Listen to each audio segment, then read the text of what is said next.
Nak 12 kan? Satu poin ni. Satu poin yang masuk. Jam dengan bateri mana? Alhamdulillah. Hari ni kita berada di Rasau. Rasau Belda Ketih. Ni tepi sungai. Bangunan di sungai. Mana kita bagi tadi. Tu ada solar atas tu.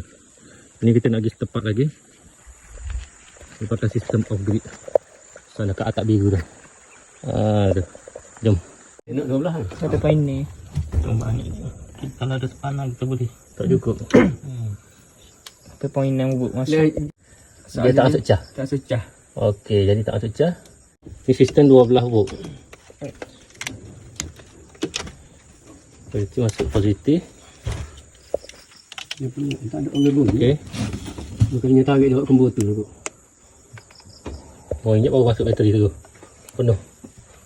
Full bateri. 115.2 volt dia.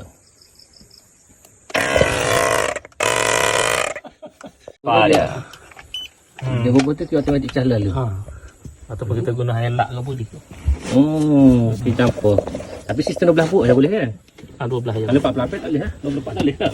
Kena pakai terus lah kan? Kena cari 48 volt sistem juga. Kau tengok cas dulu. Ya. Okey, ramai.